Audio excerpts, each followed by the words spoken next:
நாங்கள் தாய்லாந்தில் 2 place visit பண்ணியிருந்தோம். ஒன்று வந்து பட்டாயா, இன்னொன்று வந்து பேங்காக்.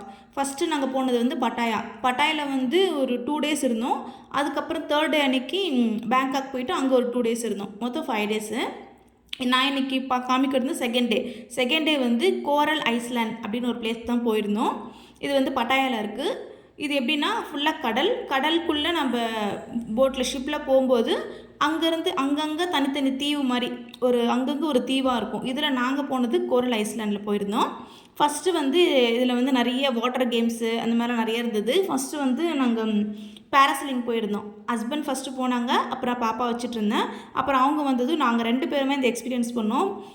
ஃபஸ்ட்டு நான் ரொம்ப பயந்தேன் போகலாமா வேணாமான்ட்டு. சரி ஹஸ்பண்ட் அதெல்லாம் ரொம்ப பயமாக இல்லை, நீ போயிட்டு வா அப்படின்னு சொன்னதுனால அப்புறம் நாங்கள் 2 பேருமே போயிட்டு ஃபுல்லாக பார்த்துட்டு அப்புறம் வாட்டர் கேம்ஸ் நிறைய இருந்தது. எல்லாமே நாங்கள் என்ஜாய் பண்ணிவிட்டு அதுக்கப்புறம் மதியம் ஒரு 3 போல் ஹோட்டல் வந்துட்டு அங்கே ரெஸ்ட் எடுத்துகிட்டு திரும்ப ஈவினிங் போல் வெளியில் போகலாம் அப்படின்னு சொன்னதுனால வந்து ஃப்ரெஷ்அப் ஆகிட்டு நாங்கள் தங்கியிருந்த ஹோட்டல் பக்கத்துலேயே வந்து ஒரு சின்ன மார்க்கெட் மாதிரி இருந்தது. இந்த மாதிரி பர்ச்சேஸ் பண்ணுறதுக்கு இந்த மாதிரி நிறைய திங்ஸ்லாம் வச்சுருந்தாங்க.